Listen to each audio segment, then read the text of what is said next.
एक प्रकार से कहा जाए तो पक्षपाती ग्रंथ नहीं है भागवत। केवल कृष्ण चरित्र विद्यमान है तो कृष्ण को वंदन किया गया हो ऐसा नहीं है। परब्रह्म नारायण का ही चरित्र विद्यमान है इसलिए नारायण को वंदन किया गया हो ऐसा नहीं है। पक्षपाती ग्रंथ नहीं है भागवत। सर्वजन सुखाय सर्वजन हिताय, सबके हित के लिए है, इसलिए यहां पर सबको वंदन है, केवल अकेले कृष्ण को वंदन नहीं है। और सबको वंदन इतनी खूबसूरती से किया है, इतने प्रेम से किया है श्री वेदव्यास जी ने। आकाश मार्ग में 33 कोटि देवता खड़े हैं और सब प्रतीक्षा कर रहे हैं कि भागवत के प्रारंभ में किसको वंदन करेंगे वेदव्यास। लेकिन जैसे ही भागवत का प्रादुर्भाव हुआ, भागवत का प्रारंभ हुआ, तो वेदव्यास जी महाराज लिखते जा रहे हैं, जन्माद्यस्य यतोऽन्वयाद् इतरतः, मैं किसकी वंदना कर रहा हूं? जो जन्म आदि मरण आदि के चक्कर से जो छूटा हुआ है, जो भी अमुक, कोई नाम नहीं लिया। और उसका गुण क्या है? बोले चार्थे स्वविज्ञ स्वराट, जो अविज्ञ है, अनविज्ञ नहीं है। अविज्ञ मतलब सब जानता है, उससे कुछ भी बचता नहीं है। जो भी ऐसा व्यक्ति है जो सब जानता है, अविज्ञ है। तेने ब्रह्म हृदय आदि कवये, आदि कवि ब्रह्मा को भी जो अपने हृदय से ज्ञान प्रदान करते हैं। तो ब्रह्मा जी को तो लगा कि मेरा नाम तो कट गया, मेरा नाम नहीं है इसमें।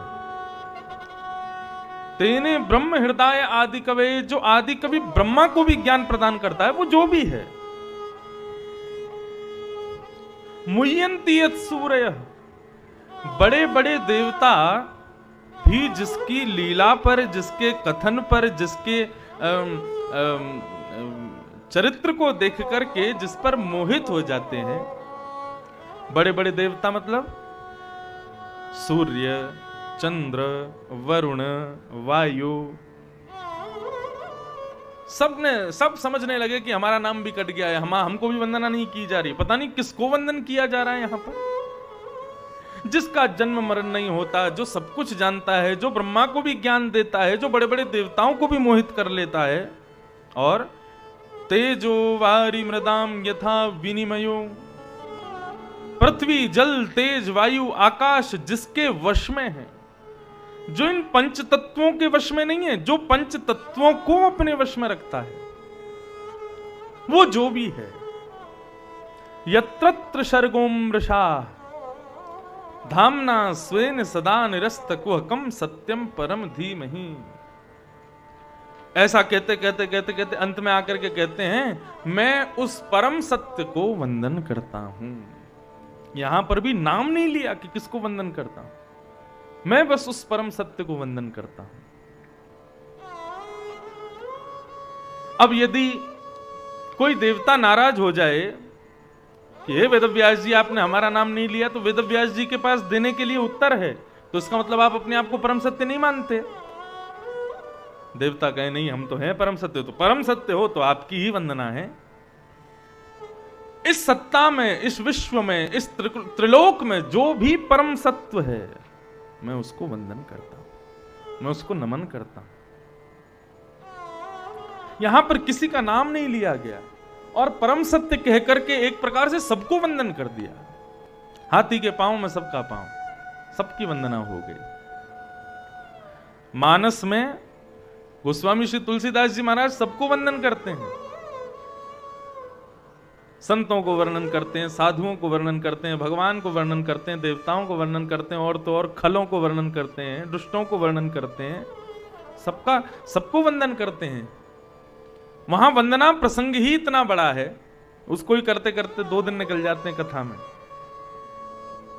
लेकिन श्रीमद् भागवत विलक्षणता इस भाव से अपने अंदर रखती है कि हां श्री वेदव्यास जी महाराज एक ही श्लोक में वंदना करते हैं और एक ही श्लोक में सबको वंदन कर देते हैं। सत्यम परम धीमहि, जो भी परम सत्य है मैं उसको वंदन करता हूं, मैं उसको प्रणाम करता हूं,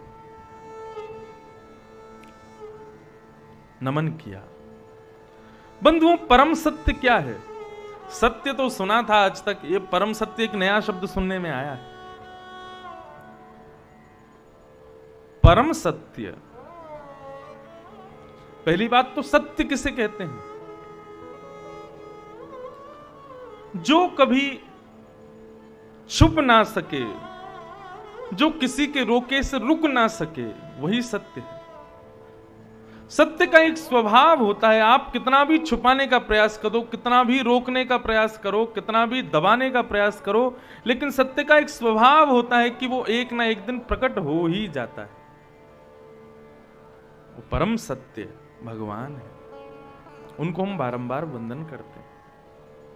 और मैं तो अपनी कथाओं में कहा करता हूं कि परम सत्य के रूप में कोई और नहीं है। ये परम सत्य स्वयं भगवान का नाम है। भगवान सत्य हैं, लेकिन भगवान का नाम परम सत्य है। नाम में और नामी में अंतर होता है। कई बार नामी वो काम नहीं कर पाता जो उसका नाम कर देता है।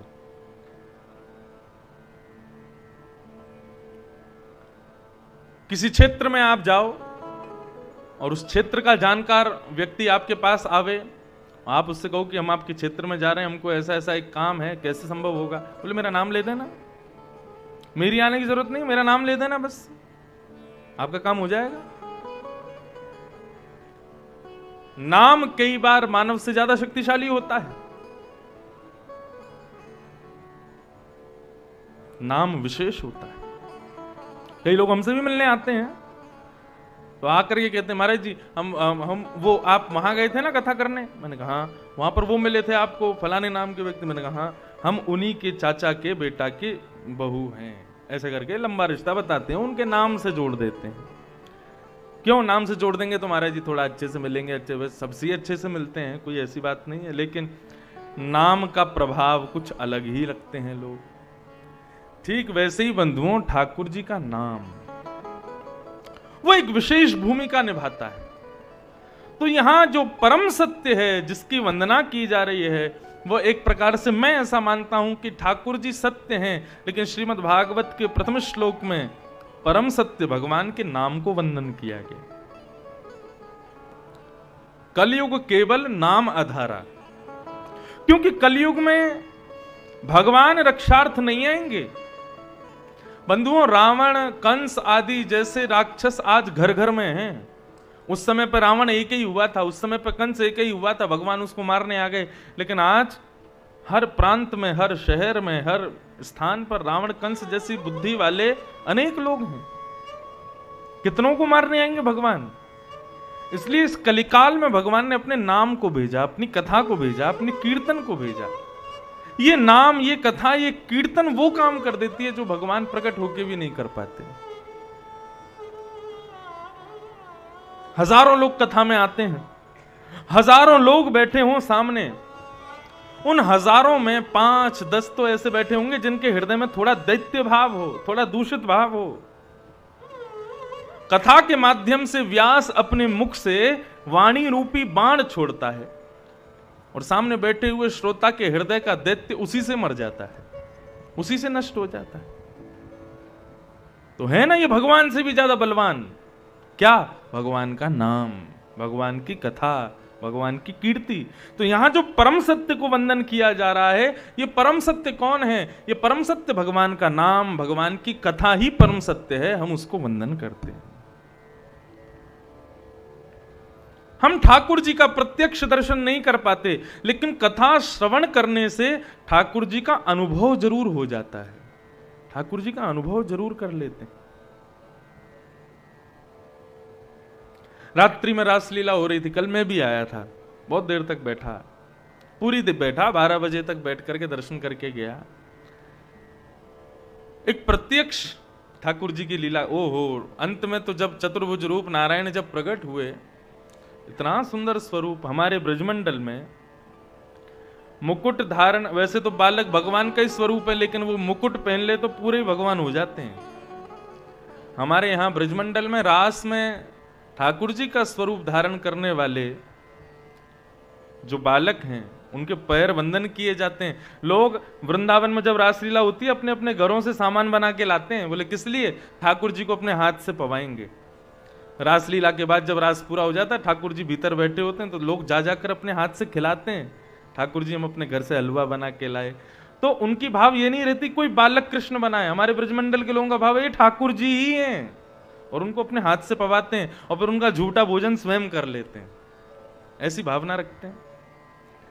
लेकिन उस रास में भी एक प्रत्यक्ष, एक व्यक्तित्व में भी ठाकुर जी का दर्शन होता है। लेकिन कथा में तो कोई है ही नहीं।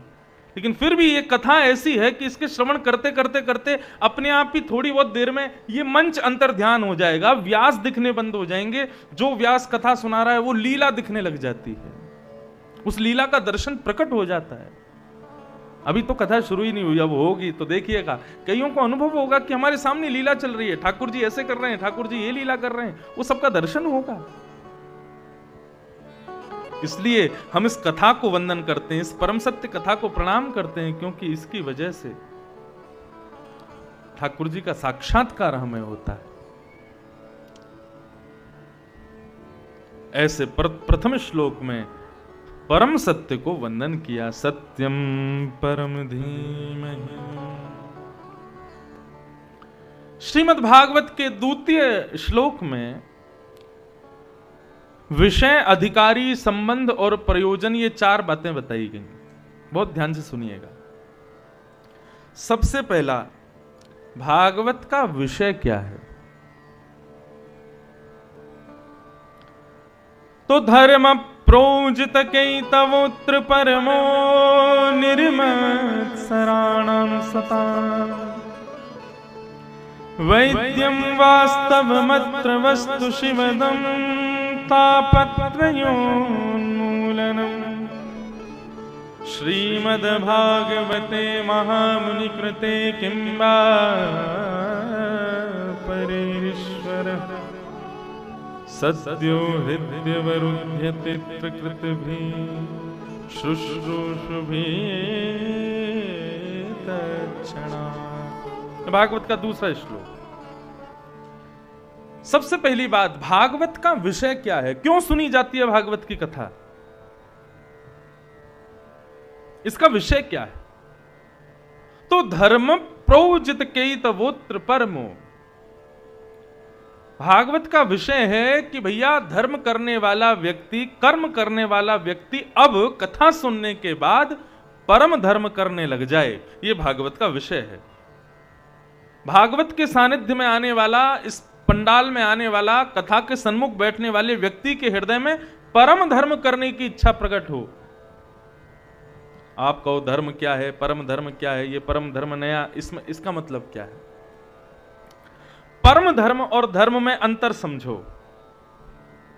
धर्म का मतलब अपने देह के लिए, शरीर के लिए, इसकी स्वस्थता के लिए, इसकी पुष्टता के लिए, इसकी दीर्घायु के लिए, इसकी कुशलता के लिए जो हम श्रेष्ठ धर्म करते हैं उसको केवल धर्म कहा जाता है। जो श्रेष्ठ कर्म करते हैं वो धर्म है। जैसे कि किसान खेती करता है, किसके लिए करता है? अपने शरीर के लिए करता है। खेती करूंगा, धन कमाऊंगा, अपने शरीर को खिलाऊंगा, पिलाऊंगा, सुलाऊंगा, नहलाऊंगा, ये सारी क्रिया करूंगा। व्यापारी व्यापार करता है, अपने शरीर के लिए करता है। मैं कथा करता हूं, ये एक प्रकार से मेरा धर्म भी है, परम धर्म भी है। इससे मैं अपना बौद्धिक विकास भी कर रहा हूं, शारीरिक विकास भी कर रहा हूं। मतलब सीधी बात, इस संसार में रहने के लिए, मान प्रतिष्ठा यश वैभव प्राप्त करने के लिए मानव जो कर्म करता है उसे धर्म कहते हैं। लेकिन श्रीमद् भागवत का विषय धर्म प्राप्ति नहीं, परम धर्म प्राप्ति। धर्म और परम धर्म में भेद क्या है? शरीर के लिए जो क्रिया की गई है वो धर्म है, लेकिन आत्मा के लिए जो हम करते हैं वो परम धर्म है, वो परम धर्म है। शरीर के लिए जो किया वो धर्म, या फिर एक दूसरे भाव में कहूं तो इस संसार के लिए जो आप करते हो वो धर्म है, और परलोक के लिए जो आप करते हो, वहां की प्राप्ति के लिए जो आप क्रिया करते हो वो परम धर्म है। यही अंतर है धर्म और परम धर्म में। संसार के ऐश्वर्य प्राप्ति के लिए जो कर्म है वो धर्म है, और भगवत प्राप्ति के लिए जो कर्म है वो परम धर्म है। अब आप ऐसी विडंबना की बात सुनेंगे कि आपको लगेगा भी ये धर्म है, परम धर्म है, पाप है, पुण्य है, क्या है। भक्तमाल में एक भक्त की कथा आती है। वे भक्त संत सेवी थे, संत सेवा करते थे, और संभवतः भगवान की कृपा से उनको पत्नी भी ऐसी मिल गई कि उसकी भी संतों में बड़ी निष्ठा थी। एक बात आपको कहूं, मैं अपनी कथा में कहता हूं, आप भगवान को अपना लो ये विशेषता नहीं है। भगवान को तो लाखों लोग अपना मानते हैं, लेकिन उन लाखों में भगवान जिसको अपना मानते हैं वो विशेष है। हजारों लोग दर्शन करने के लिए जाते हैं ठाकुर जी का, लेकिन ठाकुर जी उन हजारों में किसको देख रहे हैं ये विशेष है। भगवान किसको देखते हैं, भगवान किसको अपना मानते हैं, संतों को पवाते। धीरे धीरे धीरे ऐसी स्थिति हो गई कि घर में धन खत्म होने लगा। अब संतों की सेवा नहीं कर पा रहे थे। अब संत जन आते भी थे तो दोनों पति पत्नी विचार करते थे क्या करें, कैसे करें, इनको क्या खिलाएं, क्या पिलाएं, कहां से लाएं। बड़ी चिंता हो गई, क्या करें अब। तो बंधुओं, वो जो संत सेवा करते थे दंपति, उन्होंने धीरे धीरे चोरी करना शुरू कर दिया। चोरी करते थे, लेकिन चोरी करने के पीछे भाव क्या होता था, जो भी धन आता था उससे संतों की सेवा होगी। और चोरी भी ज्यादा नहीं करते थे, थोड़ी सी करते थे, उतनी करते थे जिससे संत सेवा हो जाए। और एक और नियम था, चोरी भी उनके यहां करते थे जो भगवान से विमुख लोग हैं।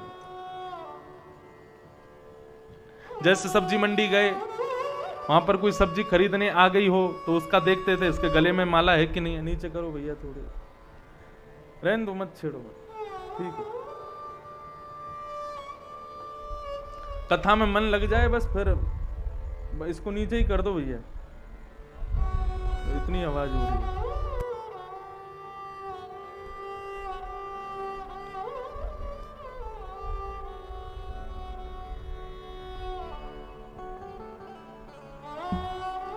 कथा में मन लग जाए तो फिर सर्दी गर्मी नहीं लगती। तो जैसे सब्जी मंडी जाते तो वहां पर देखते कि कोई सब्जी खरीदने आई है तो उसको पहले परखते, उसके गले में यदि कंठी माला नहीं है, उसके आव भाव चाल चलन सब बता देते हैं। एक श्लोक है उसमें कहा है, नेत्रम वक्त्रम विकारेण। ये तीन चीज मानव के पूरे रूप का दर्शन करा देती हैं कि वो कैसा है। सबसे पहला नेत्र, आंखों की गंभीरता, आंखों की चपलता। कई लोग होते हैं आंख से ही डाकू लगते हैं, आंखों से ही पता चल जाती है कि ये बिल्कुल जो है, मतलब इनके अंदर भीतर जो है बंदर बैठा हुआ है। वो कितना भी तिलक लगा लें, कितने भी संत बन के रह लें, कितने भी जो है संध्या वंदन कर लें सुबह शाम, लेकिन आंखों से ही पता चल जाता है कैसे हैं। कई लोग होते हैं उनकी आंखों से ही पता चल जाता है कितने कामी, कितने लोभी, कितने क्रोधी, कितने मोही। आंखों से ही पता चल, सबसे पहली पहचान किससे होती है? आंखों से। व्यक्ति की गंभीरता, सरलता, सहजता, दुष्टता सब पता चलती है आंखों से। तो पहला परिचय कौन देता है? नेत्र, नेत्रम। दूसरा परिचय मानव का देती है उसकी बोली। कई लोग होते हैं वो जब तक शांत रहते हैं बड़े सुंदर लगते हैं, लेकिन जैसे ही मुंह खोला नहीं कि तो पूरा पता चल जाता है ये कैसा आदमी है। मुंह खोलते ही महाराज गंदी गंदी गालियां देना शुरू कर देंगे और अजीब भाषा बोलते हैं, अजीब ही उनका लहजा होता है बोलने का। तो नेत्रम, वक्त्रम, और तीसरा विकारेण। आप बैठते कैसे हो, आप उठते कैसे हो, आप चलते कैसे हो, आप पहनते कैसे हो, आप खाते कैसे हो, आप सोते कैसे हो, आप उठते कैसे हो, आप बोलते कैसे हो। मतलब आपके शरीर के आव भाव बता देते हैं कि आप कैसी संगत में रहते हो, आप कैसे लोगों के साथ में रहते हो। तो नेत्रम वक्त्रम विकारेण, इन तीन चीजों से मानव की पूरी गहराई पता चल जाती है कितने पानी में।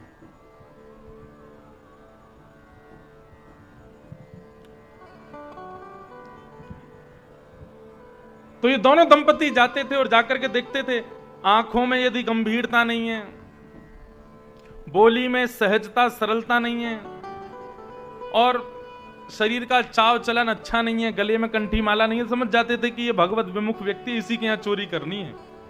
उसका थोड़ा बहुत चोरी करते थे, चोरी करके घर में सामग्री बनाते और संतों को पवाते।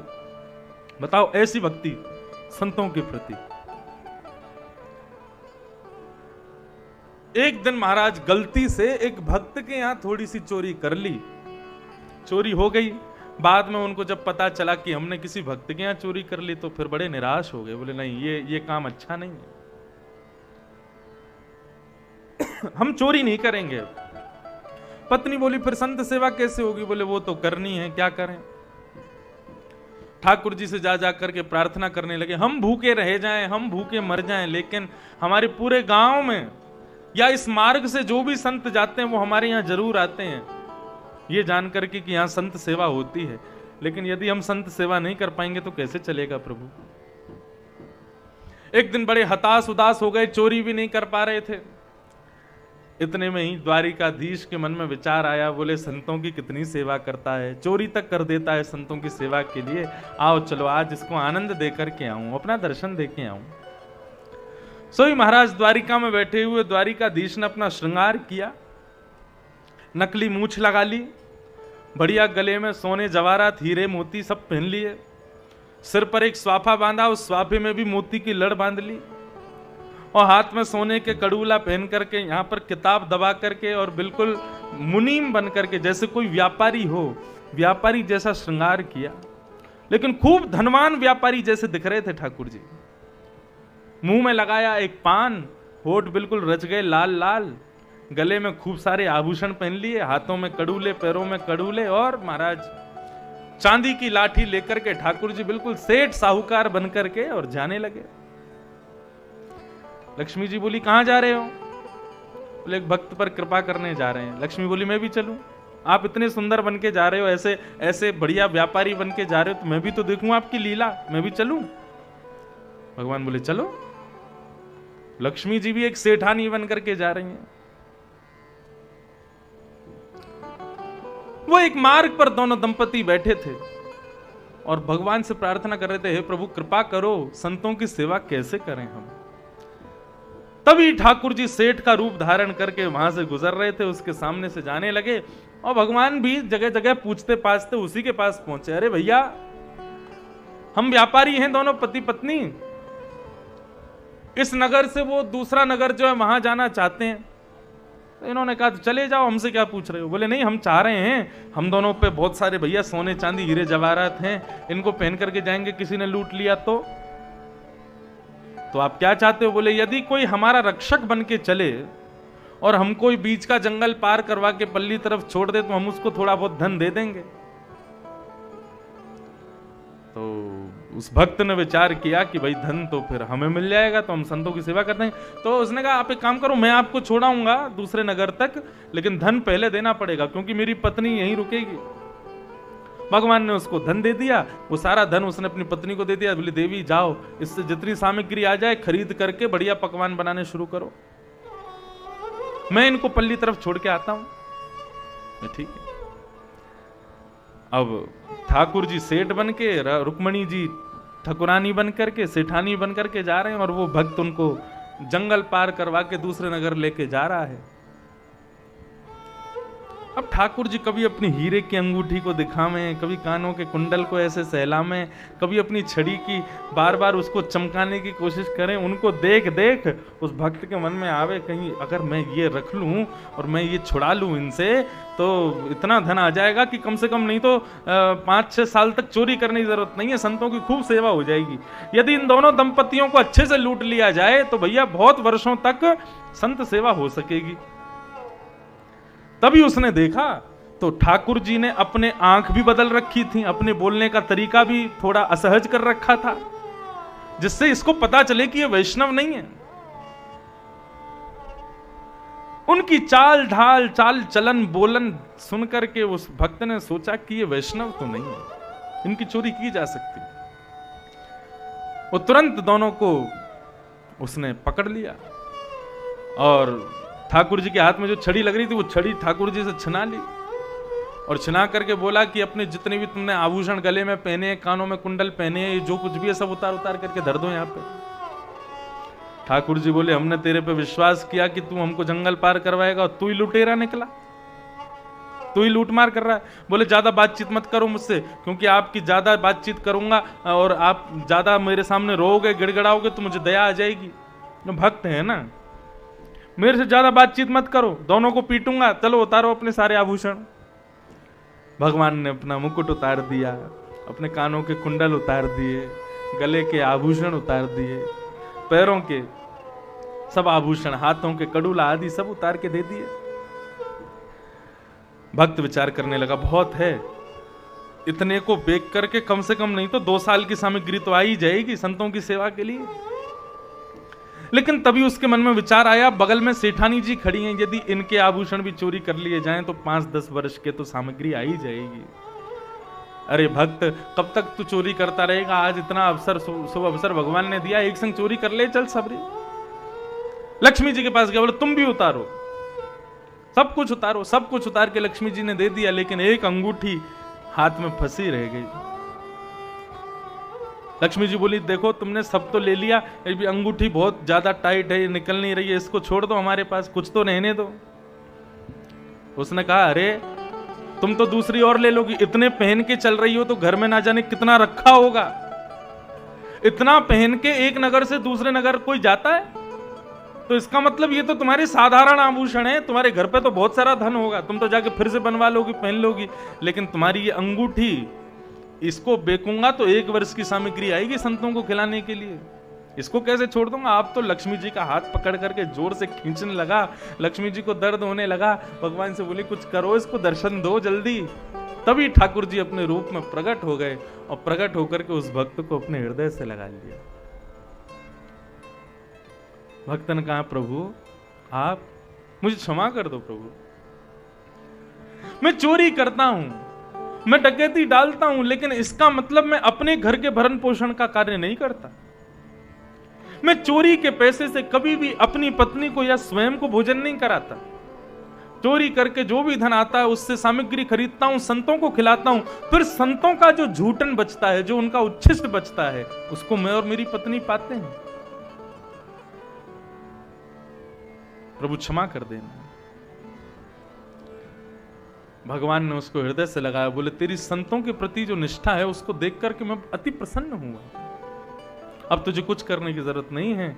और ठाकुर जी ने महाराज ऐसी कृपा कर दी, वो जब तक जीवित रहे तब तक उनके अन्नपूर्णा मैया उनके घर में सदा सर्वदा बैठी रही और खूब संतों की सेवा उनके माध्यम से होती रही। तो कहने का मतलब ये मत समझ लेना आप, वही बात है ना, कल मैंने कथा में बताया था कि कथा से हमें क्या सीखना है वो कई बार लोग गलत समझ लेते हैं। लोग सोच रहे हैं, अब कई लोग ऐसा भी सोच सकते हैं, व्यास जी कह रहे हैं चोरी करके ही सही कथा तो करवाओ, चाहे किसी की लूट मार करके ही सही कथा करवा लेना। ऐसा नहीं है। संतों की सेवा, ब्राह्मणों की सेवा सहज तो तुम्हारा भाव बन जाए उससे करने का प्रयास करो। हमारा सीधा अभिप्राय ये है, कथा कराना, संतों को बुलाना बहुत जरूरी नहीं है। उनके प्रति प्रीति हो, उनके प्रति प्रेम हो, वो जरूरी है। और वो यदि हो गया तो समझ लेना ठाकुर जी आपसे प्रेम करने लगे, इसीलिए आप संतों से प्रेम कर रहे हो, इसीलिए आप भक्तों से प्रीति कर रहे हो, इसीलिए उनके प्रति प्रीति प्रकट हो जाती है। तो धर्म प्रोजित कई तवोत्र परमो निर्मत्सराणाम सताम। भागवत का विषय क्या है? हमारे हृदय में ठाकुर जी के भक्तों के प्रति, ठाकुर जी के संतों के प्रति प्रीति बढ़े। भगवान के प्रति प्रीति तो भैया सब, एक नास्तिक व्यक्ति भी कुछ नहीं तो ओ माई गॉड तो बोले ही देता, हे भगवान तो बोले ही देता। नास्तिक व्यक्ति भी इतनी प्रीति तो उसमें भी होती है। लेकिन हमारे हृदय में कैसी प्रीति हो, ठाकुर जी के प्रति नहीं, ठाकुर जी के भक्तों के प्रति प्रीति हो, तो कृपा होती है। तो भागवत का विषय क्या है? हमारे हृदय में परम धर्म का बीज बोना। अब भागवत का अधिकारी कौन है? कौन सुन सकता है, कौन सुना सकता है भागवत की कथा को? आप सब आके बैठ तो गए कथा में, लेकिन भागवत का मुख्य अधिकारी कौन है? निर्मत सराणाम सताम। जिस व्यक्ति के हृदय में मात्सर्य दोष नहीं है, वो कथा का अधिकारी है। मात्सर्य दोष किसे कहते हैं? आजकल लोग अपने दुख से दुखी नहीं है, दूसरे के सुख से ज्यादा दुखी हैं। आजकल व्यक्ति अपने दुख से कष्ट में नहीं है, वो इसलिए दुखी रहता है कि वो खुश क्यों है, वो प्रसन्न क्यों है, इसलिए दुखी रहता है। और जो व्यक्ति दूसरे से ईर्ष्या करता है, दूसरे की प्रसन्नता में दुखी रहता है, ऐसे व्यक्ति को कथा सुनने कहने का अधिकार नहीं है। यदि ऐसा व्यक्ति सुनने आ जाएगा तो उसको सुनाई नहीं देगी कथा, समझ में ही नहीं आएगी कथा। और ऐसा व्यक्ति यदि भागवत के मंच पर बैठ जाएगा तो कितना भी अध्ययन करा दें, कितना भी गुरुजन उसको पढ़ा दें, वो कभी कथा सुना नहीं पाएगा। मात्सर्य दोष से रहित रहो, निर्मत्सर बनो। कोई यदि अच्छी श्रेष्ठता को प्राप्त करे, कोई अच्छा श्रेष्ठ बन जाए, तो उसकी प्रसन्नता में तुम भी प्रसन्न रहो। ईर्ष्या करने वाला व्यक्ति कथा का अधिकारी नहीं। निर्मत्सराणाम सताम वैद्यम वास्तवमत्र वस्तु शिवदम। भागवत का विषय अधिकारी और अब संबंध। भागवत किससे संबंध कराती है? वैद्यम वास्तवमत्र वस्तु शिवदम। ठाकुर जी से हमारा संबंध कराती है भागवत की कथा। भगवान से हमारा संबंध हो जाए। यहां सुनने वाले प्रत्येक व्यक्ति के हृदय में ठाकुर जी किसी ना किसी संबंध से अविराजित हो जाएं। हम कई जगह कथा करने जाते हैं, कथा के बाद में कई लोग मिलते हैं, वो मिलकर के क्या बोलते हैं? महाराज जी हमने कथा सुनी और कथा के बाद हमको लगा कि हम ठाकुर जी से कोई संबंध बना लें। कोई भगवान को भैया बना लेता है, कोई भगवान को पुत्र बना लेता है, कोई भगवान को सखा बना लेता है, कई लोग भगवान को मामा बना लेते हैं, कई भगवान को जीजा बना लेते हैं। एक भक्त हुए, उनका नाम था प्रयागदास। वो जनकपुर में उनका जन्म हुआ। तो जब जन्म हुआ तो वो थोड़े से बड़े हुए, अपने मित्रों के संग खेलते थे। तो एक दिन एक मित्र की बहन आ गई, तो उसका मित्र बोला मैं घर जा रहा हूं। बोले किसके साथ जाएगा? बोले मैं अपनी बहन के साथ जाऊंगा। तो बहन क्या होती है? बोले अरे जैसे भाई होता है वैसे बहन होती है। बहन को देखकर के प्रयागदास के मन में आया कि मेरी बहन कौन है। तो अपनी मां से जाकर के पूछने लगे, मां, छोटा सा बालक, मेरी बहन कौन है? मां ने कहा तेरी बहन है, कोई है। कौन है? रोज पूछता मेरी बहन कौन है, मेरी बहन कौन है। एक दिन उनकी मां ने पकड़ करके बिठाया। बोले पूरे दिन पूछता रहता बहन बहन बहन। अरे तेरी बहन सिया जी हैं, सीता जी तेरी बहन है। सीता जी मेरी बहन है? बोले हाँ, जनक नंदिनी सीता जी तेरी बहन है। बोले सीता जी मेरी बहन है तो फिर मेरे जीजा जी? बोले रघुराम जी तेरे जीजा जी हैं, राघव तेरे जीजा जी हैं। अब तो महाराज जब से उसको पता चला सीता जी मेरी बहन, राम जी मेरे जीजा जी, तब से रोज अपनी माँ को बोलता मैं अपनी बहन से मिलना चाहता हूँ, मुझे अपनी जीजा जी से मिलना है, मुझे बहन से मिलना है, जीजा जी से मिलना, रोज कहता है। थोड़ा सा बड़ा हुआ जब प्रयागदास, तो उनकी माता जी ने कहा कि तू बहुत जिद करता है, बहुत हट करता है, चल जा अयोध्या जा, अयोध्या में रहती तेरी बहन और तेरे भैया और तेरे जीजा जी राम जी, चला जा जा। अयोध्या के लिए जाने लगा, तभी रास्ते में पता नहीं किसी ने उसको समझाया, अरे बहन के घर खाली हाथ नहीं जाते, कुछ लेके जाते हैं। तो लौट के आ गया, माँ मैं बहन के घर, सिया जी के घर खाली हाथ कैसे जाऊं? कुछ तो बना के दो, बहन के लिए कुछ तो लेके जाऊं। माँ भी मनी मन सोचने लगी कितना सीधा है, कितना भोला है मेरा बेटा। उन्होंने लड्डू बनाए, लड्डू बना करके एक पात्र में देती, बोले ले ले जा, और तेरी बहन मिले तो उनको दे देना, और कह देना कि माँ बहुत याद करती है, कभी मिलने आओ। ऐसी सहज भाव में कह दिया। प्रयागदास साधन पाकर के सीधा अयोध्या को निकल गए। अयोध्या में पहुंचे और अयोध्या में जाकर के घर घर जाकर के पूछते हैं सिया जी कहाँ हैं, मेरे जीजाजी राम जी कहाँ हैं।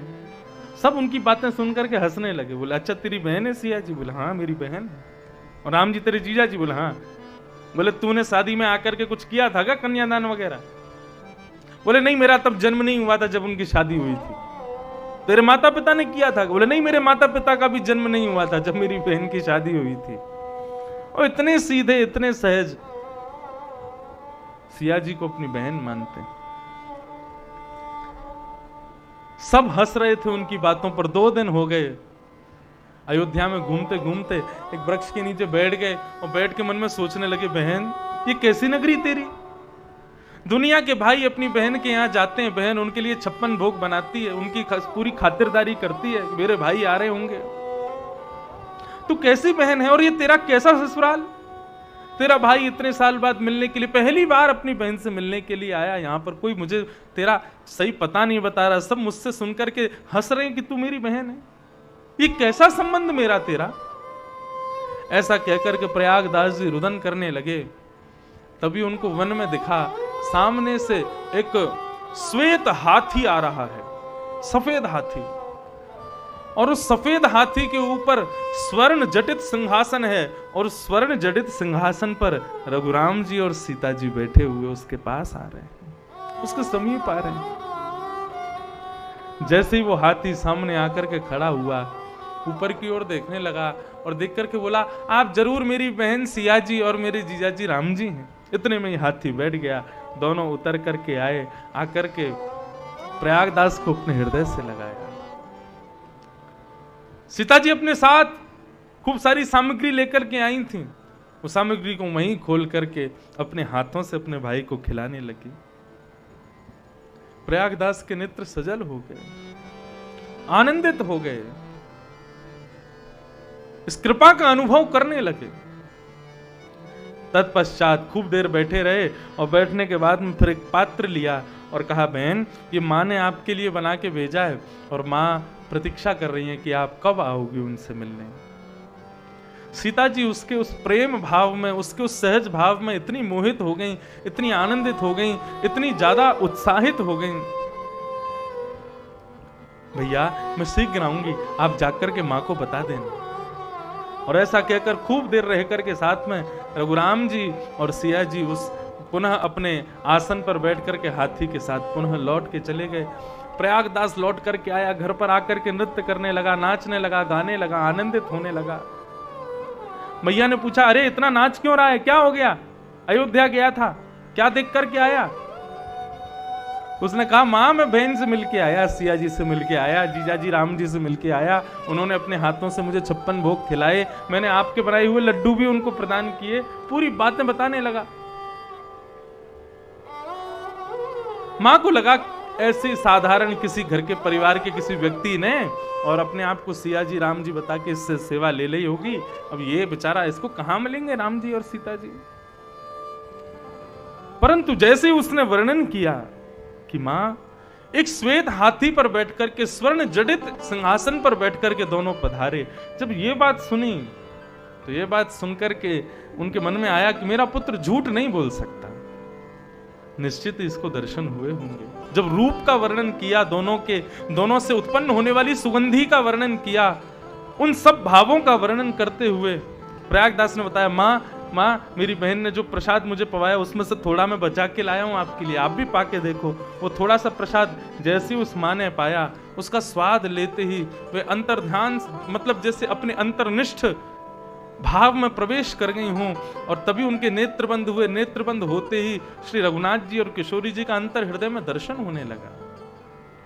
अपने पुत्र को हृदय से लगाया, बोले बेटा मैंने तो ऐसी सहज ही बता दिया था कि वे तेरे जीजा जी और बहन हैं, लेकिन तूने इतनी श्रद्धा से, इतने प्रेम से उनको अपने जीजा और बहन के रूप में स्वीकार किया कि वे वास्तव में तेरी बहन बन गई हैं, वास्तव में तेरे जीजा जी बन गए। कितने कृपालु हैं ठाकुर जी।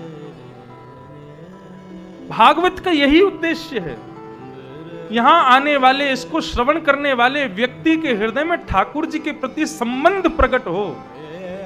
बंधु एक बात ध्यान से सुनना, विश्वास, संबंध और समर्पण, भक्ति में ये तीन चीज बहुत जरूरी है।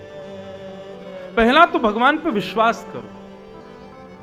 हम लोगों के अंदर अविश्वास बहुत जल्दी आ जाता है। यदि हमारी अनुकूल भगवान ने सब लीला कर दी तो भगवान के प्रति विश्वास, और एक भी चीज यदि हमारे हृदय के प्रतिकूल हो गई तो भगवान से सबसे पहले अविश्वास होगा। कोई भगवान नहीं होता, 2 मिनट में अविश्वास हो जाता है। अविश्वास नहीं, सबसे पहले भक्ति की धारा है विश्वास।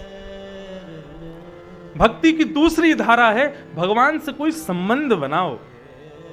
यहां पर जितने भी लोग बैठे हैं, आज ही निश्चय कीजिए आपके पास कौन सा संबंध नहीं है। बेटा नहीं है, क्यों नहीं है?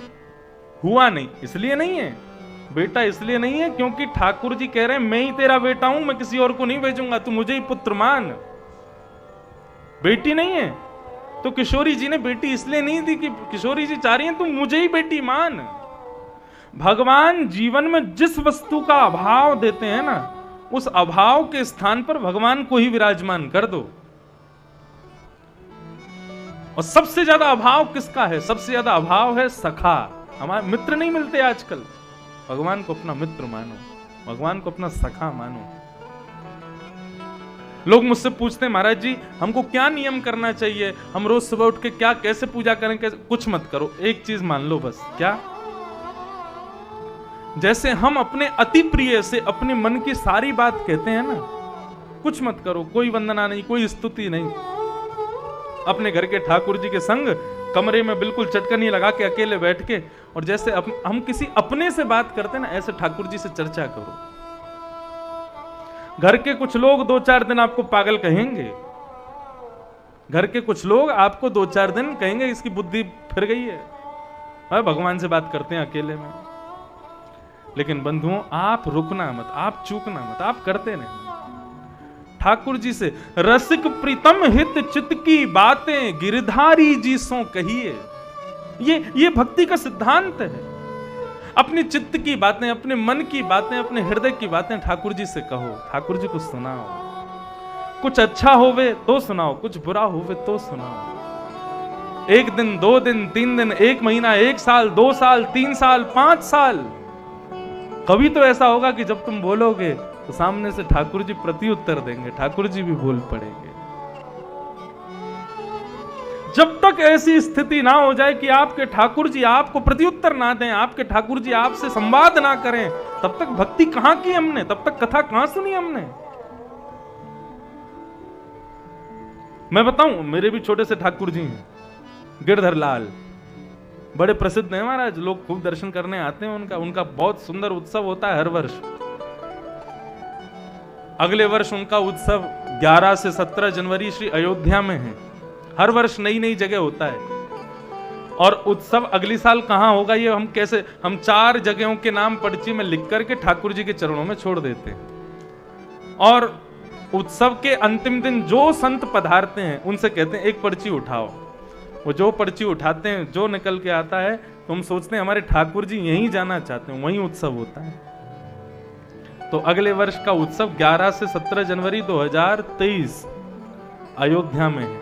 लेकिन अभी उनका सूक्ष्म उत्सव है 22 से 28 जून तक, अभी आने वाली जून में श्री बद्रीनाथ धाम में, बद्रीनाथ में 22 से 28 जून तक श्री गिरधर लाल जी का सूक्ष्म उत्सव है। और वहां भागवत की कथा है।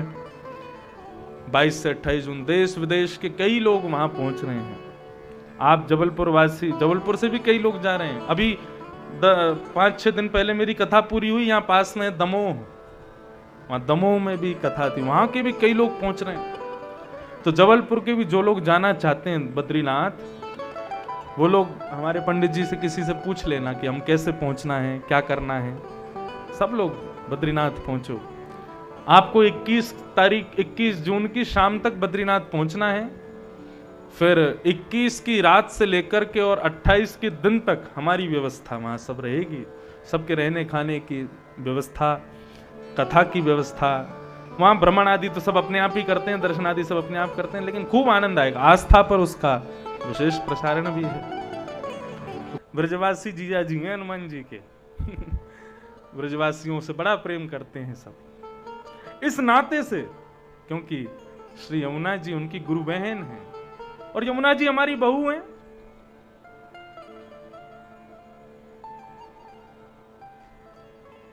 वैसे देखा जाए ना, हम पूरे विश्व के जीजा जी हैं ब्रजवासी सबके जीजा जमाई हैं। नर्मदा आदि नदियां ये सब कौन हैं? यमुना जी की बहन है। तो आपकी नर्मदा जी के जीजा जी भी कौन है? ठाकुर जी हैं, हमारे बाल कृष्ण प्रभु हैं। उस नाते से भी ब्रजवासी सब जीजा ही भये, तो सबके जमाई हैं कौन? ब्रजवासी। तो भगवान से संबंध होना बहुत जरूरी है। विश्वास, संबंध और फिर अंत में समर्पण। जहां प्रेम करना पड़ता है ना जबरदस्ती, उसको प्रेम नहीं कहते। जहां प्रेम अपने आप हो जाता है उसको प्रेम कहते हैं। माता पिता को अपने पुत्र से जबरदस्ती प्यार करना नहीं पड़ता। कई लोगों को आपने देखा होगा, उनके पुत्र या पुत्री जो होते हैं वो स्पेशल चाइल्ड होते हैं, है ना। कई घरों में बालक कैसे होते हैं, वो थोड़े से विचित्र होते हैं, उनकी बुद्धि थोड़ी मंद होती है या शरीर का थोड़ा सा आव भाव कैसा भी हो, लोग देख करके भले ही कितनी भी सिंपैथी रखें, कितनी भी हंसी मजाक उड़ाएं, लेकिन माता पिता उससे उतना ही प्रेम करते हैं जितना बाकी बच्चों से करते हैं, क्योंकि उससे प्रेम करना नहीं पड़ता। माता पिता का पुत्र के प्रति प्रेम होता ही है। ठीक वैसे ही ठाकुर जी से प्रेम करना पड़े, वो प्रेम श्रेष्ठ नहीं है। बच्चे को सुबह सुबह पीट रहे हो, हनुमान चालीसा का पाठ किया कर रोज, आज किया कि नहीं किया। जबरदस्ती प्रेम करवाओगे, वो प्रेम नहीं है। उसका अपने आप मन हो, और वो अपने आप मन कैसे बनेगा उसका? जब वो अपने बड़ों को देखेगा, अपने माता पिता को देखेगा, अपने घर परिवार के माहौल से बच्चों में भक्ति आती है। बच्चों को भक्ति सिखानी नहीं पड़ती, वो माहौल से अपने आप सीख जाते हैं। तो बंधुओं, तीन बात याद रखना, विश्वास, संबंध और समर्पण। ये तीन चीज ठाकुर जी के प्रति रखने। भागवत का यही है, वैद्यम वास्तव मत्र वस्तु शिवदम। ठाकुर जी से हमारा संबंध हो जाए, केवल यही कारण है कथा करने का और कराने का। कथा का और कोई कारण नहीं है, कथा से और कुछ प्राप्त नहीं होता, बस ठाकुर जी हमारे हो जाएं, यही है। भक्तमाल में कथा आती है,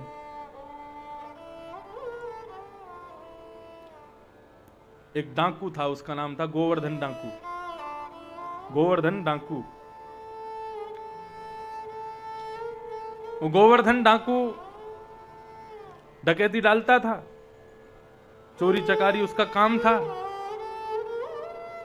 एक दिन चोरी चकारी करता हुआ जा रहा था मार्ग में, तो उस दिन बड़ा दिमाग खराब उसका, चोरी नहीं कर पाया, सुबह से कहीं डकैती नहीं डाल पाया, बड़ा विचलित था हृदय से, आज क्या करूं, आज तो चोरी नहीं कर पाया हूं।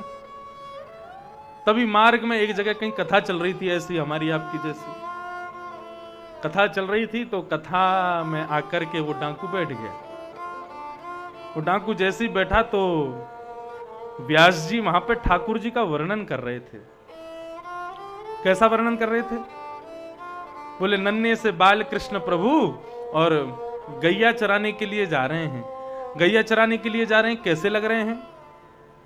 बोले, बरहा पीड़म नटवर बपु कर्णयो कर्णकारम विभ्रदवासः कनक कपिसं वैजयन्ती च माला रंध्रान वेणुअधर सुधया पूरयन् गोप वृंदे वृंदारण्यम स्वपदरमणम प्राविशद गीत कीर्ति। तो कथा में व्यास जी सुना रहे थे, बोले नन्हे से नंद नंदन श्याम सुंदर और गैया चराने के लिए जा रहे हैं, तो उनका श्रृंगार कैसा है? बोले, कैसा श्रृंगार है? बोले, सोने का मुकुट पहना हुआ है, सोने के 2 कुंडल लगाए हुए हैं कानों के ऊपर, वेणु बजा रहे हैं, वो वेणु भी स्वर्ण की है, गले में वैजंती माला पहनी है, खूब सारी मालाएं स्वर्ण की, हीरे की, चांदी की, जवाहरातों की मालाएं पहनी हुई हैं। हाथों में सोने के कड़ूला, पैरों में सोने के कड़ूला, कमर में क्षुद्र घंटिका, कौंधनी भी सोने की। ठाकुर जी कमर में जो कौंधनी पहनते हैं ना, उस कौंधनी में छोटी छोटी घंटियां लगी हुई हैं।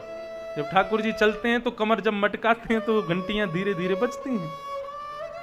तो जिस मार्ग से निकलते हैं वहां की गोपियों को क्षुद्र घंटिका की आवाज से पता चल जाता है श्याम सुंदर जा रहे हैं। जैसे ही लौट करके नंद भवन में आते हैं तो यशोदा मैया को पता चल जाता मेरो लाला गैया चरा के आए गए हो। वो क्षुद्र घंटिका की आवाज। ऐसा सुंदर स्वरूप का वर्णन कर रहे थे। वहीं बैठा था वो गोवर्धन डाकू।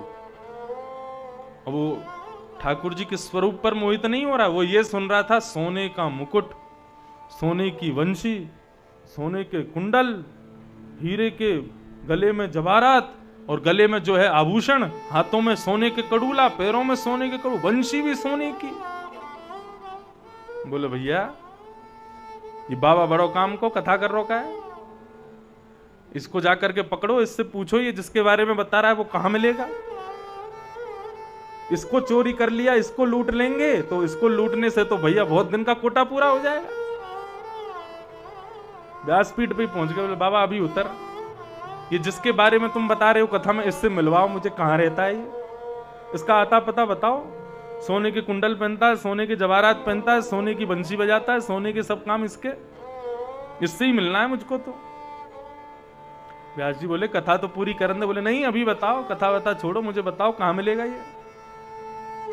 व्यास जी को व्यासपीठ से उतार लिया। व्यास जी बोले अरे वृंदावन में रहता है, गैया चराने जाता है, ऐसा ही श्रृंगार करके जाता है, जाके मिल ले।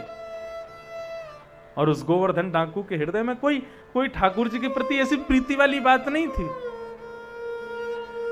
देखो संबंध कैसा भी हो, भाव को भाव अनख आलस हु, नाम जपत मंगल दिस दस।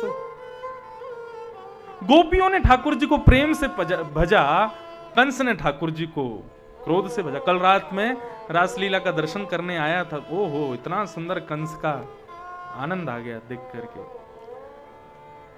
कंस का चरित्र देख के, उसका जो किरदार कर रहे थे बड़ा बढ़िया आनंद आई। तो कंस ने भगवान को कैसे भजा? भगवान से शत्रुता करके भजा। मीराबाई ने भगवान को पति मान करके भजा। मेरे तो गिरधर गोपाल दूसरो न कोई, जाके सिर मोर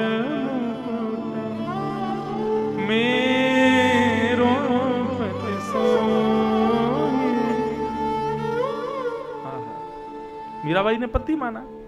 और इस गोवर्धन डाकू ने चोरी करने के लिए ठाकुर जी को अपना साधन माना। यह भी एक संबंध है। और चोरी करने के लिए वृंदावन गया।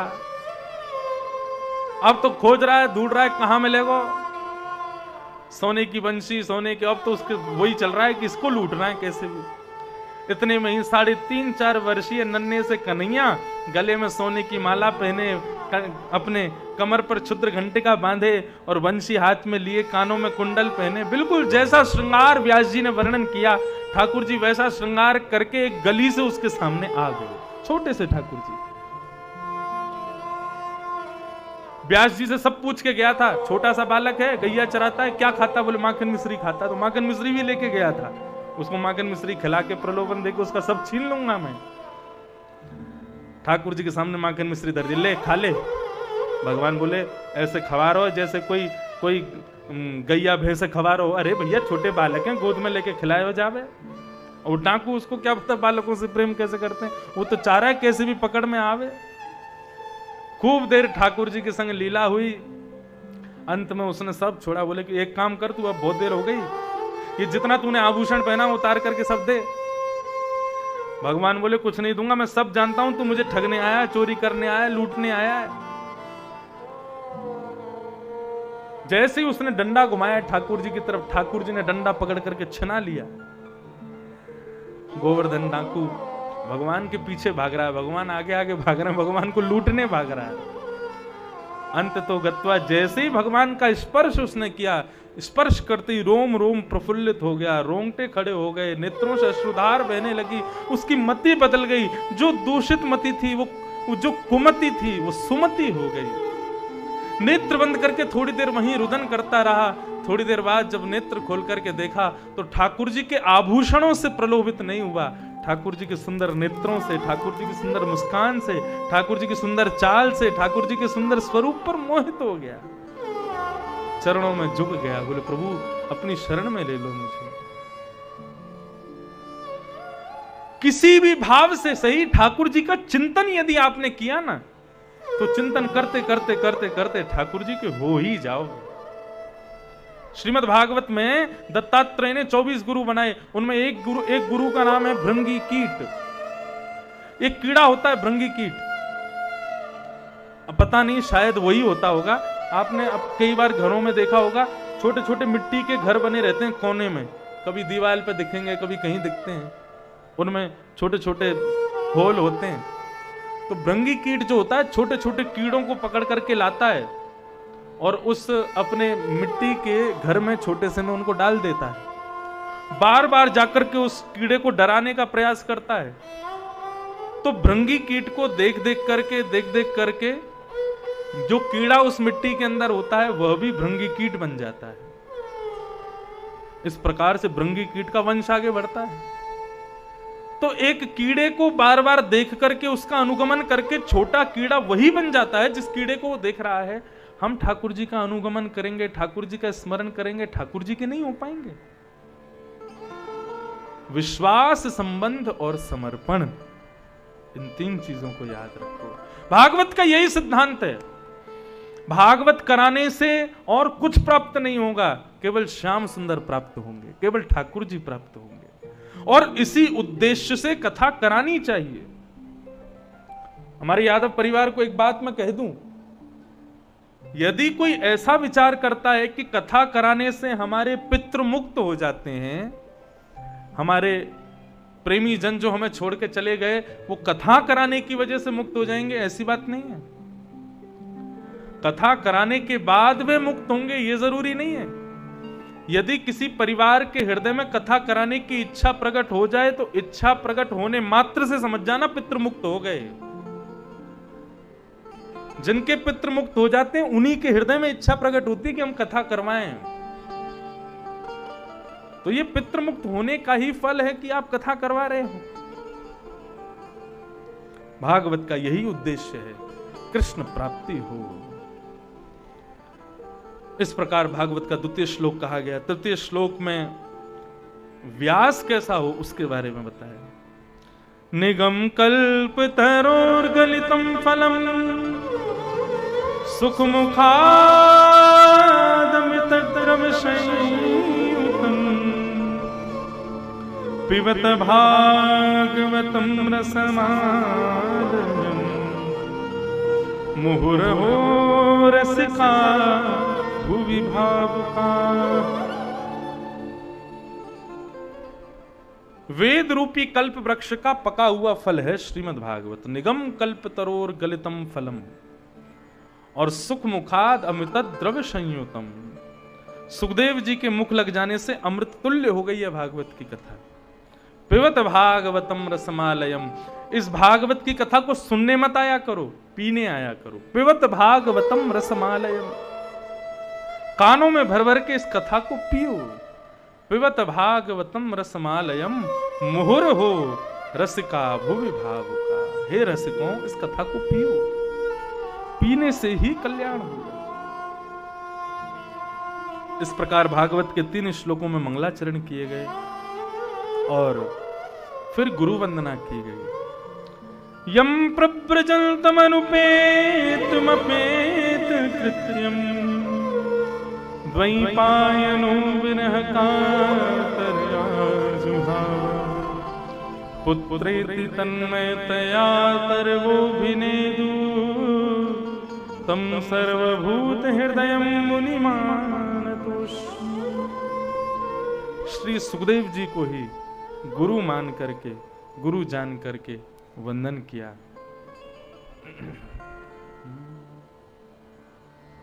दिल में ना जाने सद्गुरु क्या रंग भर दिया, दिल में न जाने सद्गुरु क्या रंग भर दिया। जिनके गुरु हों, जिनके गुरुजन हैं, वो गुरुजनों का स्मरण कर लेना, और जिनके कोई गुरुजन नहीं है, कृष्णम वंदे जगत गुरु, सबके गुरु भगवान कृष्ण हैं, उनको ही गुरु स्वरूप मान करके वंदन करो। तो भगवान के अवतार का श्रेय किसको जाता है? भक्तों को जाता है कि राक्षसों को जाता है? किसके लिए आते हैं भगवान? पहला प्रश्न। शास्त्र सारह का, शास्त्रों का सार क्या है? स्व अवतार प्रयोजनम, भगवान के अवतार का प्रयोजन क्या है? आपके मोहल्ला में रोज ब्याह होता है, रोज नगाड़े बजते हैं, कल भी बज रहे थे, अब फिर बज रहे हैं। आहा,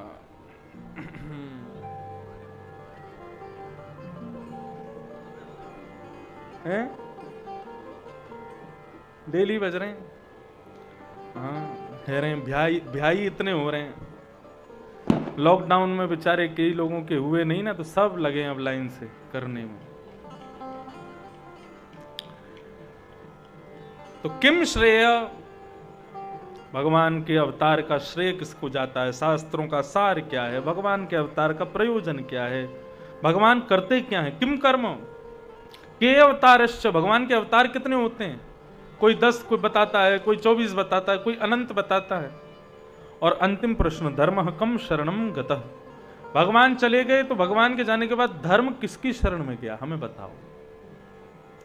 ये 6 प्रश्न किए हैं, और इन्हीं 6 प्रश्नों के लिए अब यहां सूत जी महाराज कथा कहना शुरू। भागवत की कथा 3 धाराओं में चलेगी।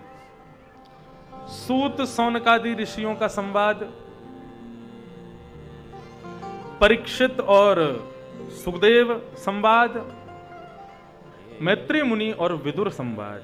इन 3 कथाओं में ही अब 7 दिन की कथाएं चलेंगी। तो पहली धारा है सूत और सनकादि ऋषियों के, सौनकादि ऋषियों का संवाद। सूत जी महाराज कथा कहना प्रारंभ करते हैं और क्या कहते हैं? सवै पुंसां परो धर्मो यतो भक्तिर्दोक्षजे अहैतुक्य प्रतिहता ययात्मा संप्रसीदति। सवै पुंसां परो धर्मो, प्रत्येक पुरुष का, प्रत्येक मानव का परम धर्म क्या है?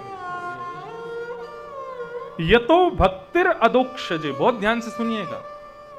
हम सबका परम धर्म यही है कि हम अदोक्षज भगवान यानी कि भगवान नारायण की भक्ति करें, यही हमारा परम धर्म है।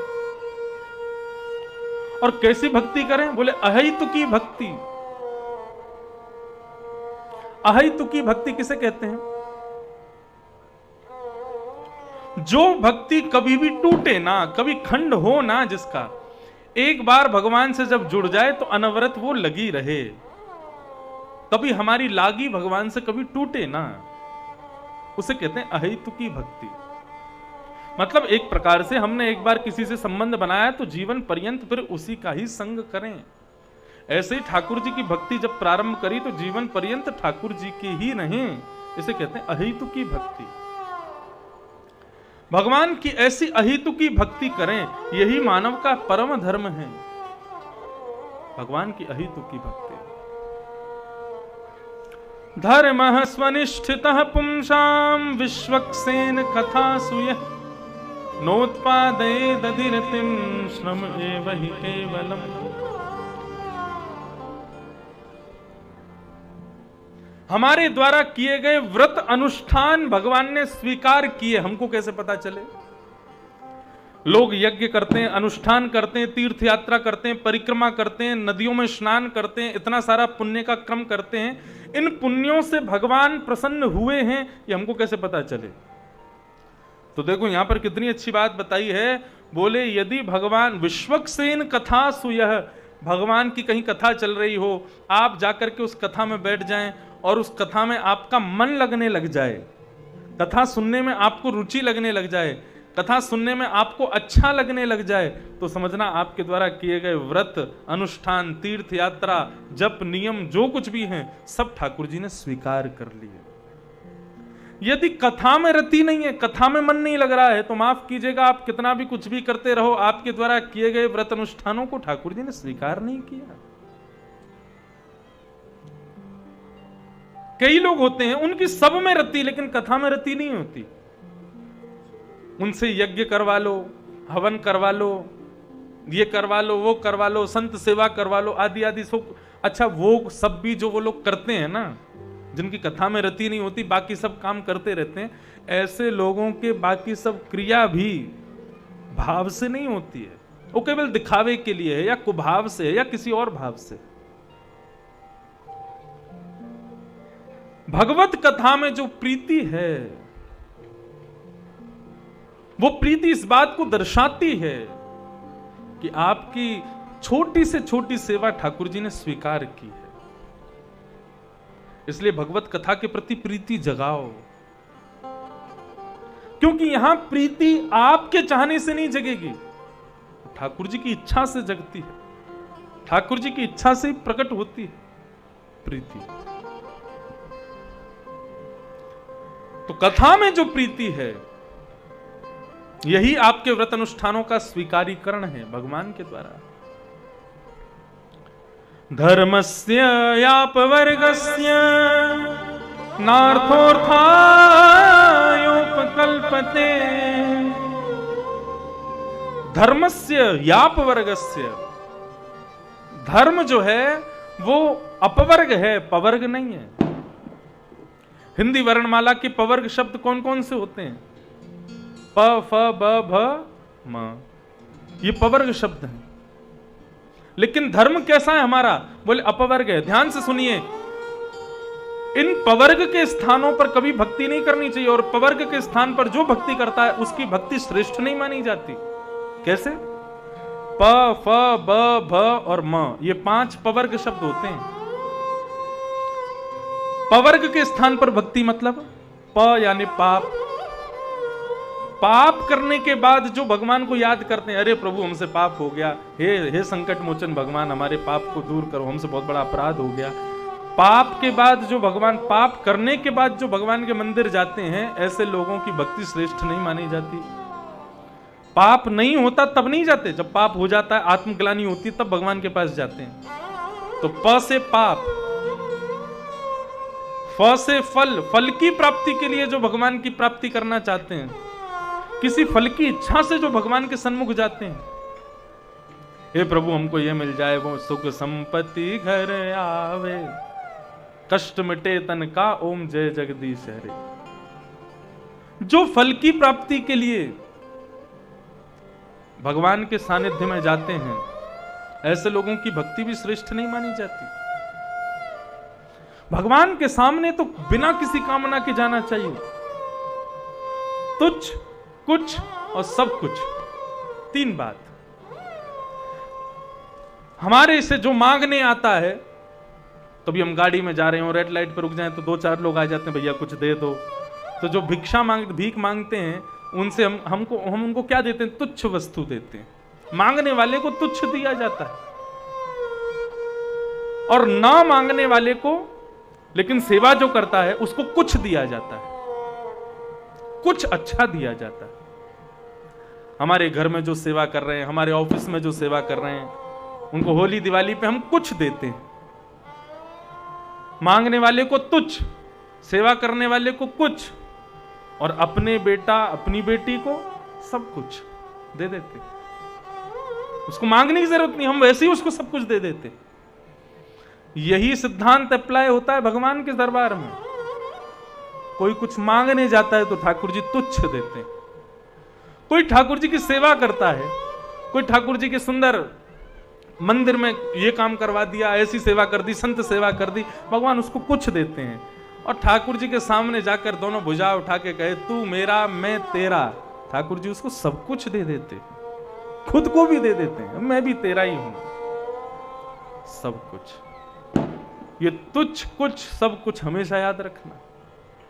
हमारे पूज्य पिताजी महाराज एक बहुत अच्छी बात कहते हैं, भगवान से मत मांगो, भगवान को मांगो, ठाकुर जी को मांगो, आप मिल जाओ मांगो, मुझे आप चाहिए बस, और कुछ नहीं चाहिए।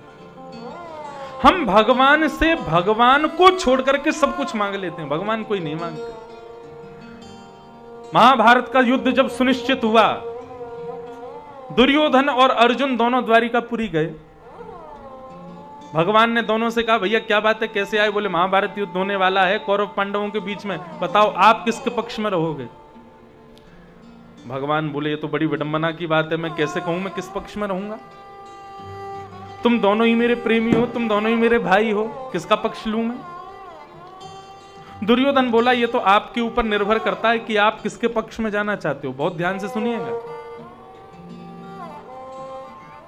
भगवान बोले तो एक काम करते हैं, दोनों तरफ कुछ बराबरी बनी रहे उसके लिए ऐसा करते हैं, एक तरफ तो अकेला मैं जाऊंगा और एक तरफ मेरी पूरी द्वारिका की सेना जाएगी, नारायणी सेना।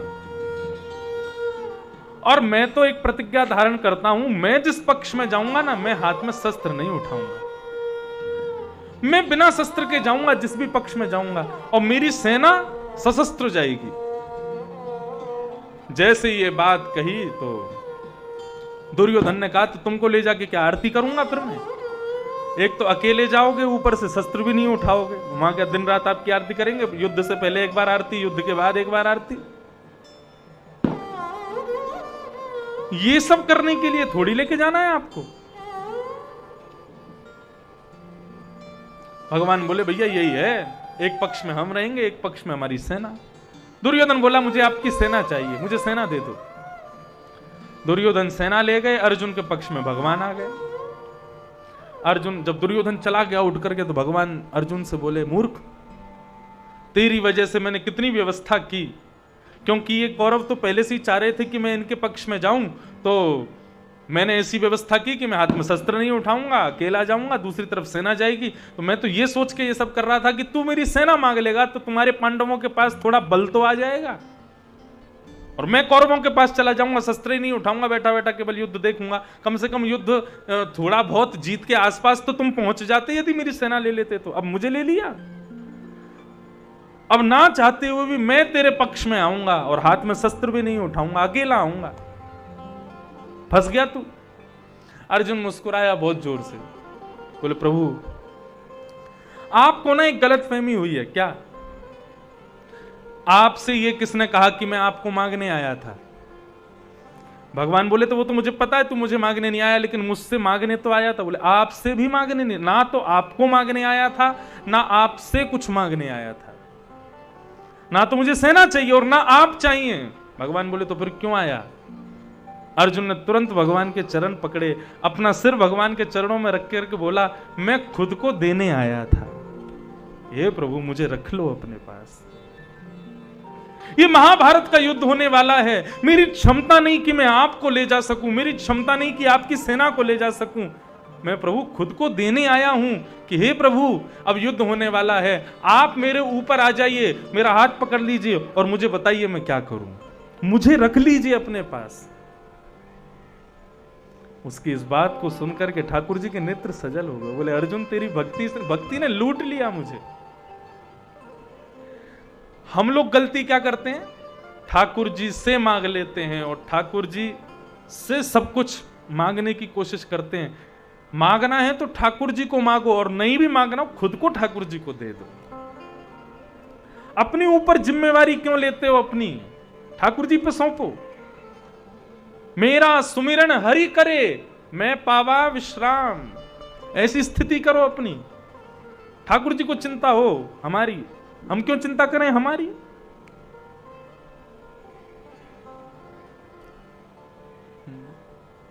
किया करते हो, किया करते हो क्यों दिन रात तुम बिन बात की चिंता।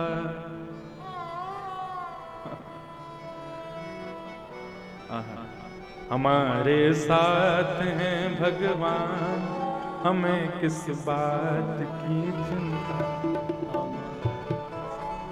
इसी बात को बस समझाना है।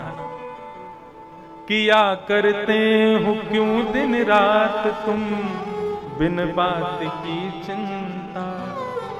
तेरे स्वामी को रहती है तेरे हर बात की चिंता। हमारे साथ हैं भगवान, हमें किस बात की चिंता। चिंता मत करो, चिंतन करो। चिंता नहीं, चिंतन। चिंता से मुक्त करके जो चिंतन सिखाए वही तो कथा है। और कथा सुनने के बाद भी मुरझाए से बैठे हो, चिंता में बैठे हो, उदास बैठे हो, रूठे बैठे हो, मत आना कल से कथा में। यहां आओ तो प्रसन्न हासा रुड़लो चलो लसत। यहां तो प्रसन्नता होनी चाहिए। यहां पर किस बात की चिंता। कथा का तात्पर्य ही यही है कि भैया आप जितने भी लोग यहां बैठे हो, आप सबका ब्याह हो रहा है ठाकुर जी से 7 दिन में। आपको पता भी नहीं चल रही है, गोपनीय ब्याह हो रहा है यहां पे। और हम ब्याह पढ़ाने वाले पंडित जी हैं। हम 7 दिन में आपके 7 फेरे ठाकुर जी से करवा देंगे। और 7 फेरे करवा के ठाकुर जी को आपका प्रियतम बना के हम यहां से दक्षिणा लेके चले जाएंगे। आप कहोगे कि हमारा ब्याह हो गया, लेकिन ससुराल तो गए नहीं, अपने पियर ही चले जाओगे लौट के। अरे ये पुराना भारत वाला सिस्टम है ना, यहाँ पे ब्याह के बाद गोना नहीं होता। गोना थोड़े दिन बाद होगा। ब्याह हो जाएगा, ब्याह के बाद सब अपने घर लौट के चले जाओगे, फिर गोने का इंतजार करना। गोना कब आएगा? बोले जिस दिन सज धज कर मौत की शहजादी आएगी। वो मौत की शहजादी ही आपका गोना है। जिस दिन 4 घर के सदस्य पालकी पर आपको सजा धजा करके लेकर के जाएंगे और लेकर के जाकर के मृत्यु रूपी उस विमान में, वो जो चिता है उस चिता रूपी विमान पर ले जाकर के आपको बिठा देंगे और बिठा करके सारे परिवार आपको रोते हुए विदा कर देंगे। और वो विमान जैसे ही उड़ान भरेगा, वहां ठाकुर जी आकर के आपका हस्त कमल लेकर के अपने साथ लेकर के चले जाएंगे। कहने का अभिप्राय समझे? बाकी लोग भी उस विमान में बैठते हैं, लेकिन विमान में बैठ करके ना जाने कहां जाते होंगे, स्वर्ग में जाते होंगे, नरक में जाते होंगे। लेकिन कथा में सुनने वाले श्रोता नहीं रहते। 7 दिन बाद भगवान की सब पत्नियां हो जाते हैं। और जब पत्नी 7 दिन बाद बन जाते हैं तो फिर प्रियतम आकर के मृत्यु रूपी उस सैया में लेकर के हमको अपने साथ ले जाते हैं। कथा की फिलॉसफी ही अलग है। जो जीना सिखाए वो राम कथा है, लेकिन जो मरना सिखाए वो भागवत की कथा है। जो मृत्यु श्रेष्ठ कैसे बने मेरी, उसको जो सिखावे वो भागवत की कथा है। यहां कथा सुनने के बाद तो मृत्यु श्रेष्ठ होती है। मरने से डर नहीं लगता कथा सुनने वाले को। वो मृत्यु का इंतजार करता है, कब आएगी मेरी मौत, कब होगा मेरी विदाई। वो इसका इंतजार करती है। ये भागवत की कथा हमारे प्रियतम हैं ठाकुर जी। तो धर्मस्य याप वर्गस्य, पाप के बाद भगवत स्मृति अच्छी भक्ति नहीं है। फल की प्राप्ति के लिए भगवत स्मृति अच्छी भक्ति नहीं है। प फ और फिर आता है ब, यानी बंधन में मुक्त या बंधन में युक्त होने के लिए भगवत भक्ति उच्च क्वालिटी की भक्ति नहीं है। प फ ब और फिर भ, यानी कि भय से की जाने वाली भक्ति भी उत्तम क्वालिटी की नहीं है। जो भय से भक्ति करते हैं, भूत पिशाच निकट नहीं आवे, महावीर जब नाम सुनावे, ना से रोग हरे सब पीरा, जपत निरंतर हनुमत बीरा। कब रटते हैं? जब डर लगता है, जब भय लगता है, तब हनुमान चालीसा पढ़ते हैं। तो भय लगने पर हनुमान चालीसा पढ़ने वाला व्यक्ति कोई अच्छा भक्त थोड़ी माना जाता है। किसी कामना से भक्ति करोगे तो वो उच्च क्वालिटी की नहीं है। कामना की भक्ति नहीं, निष्काम भक्ति हो, बिना किसी कामना के।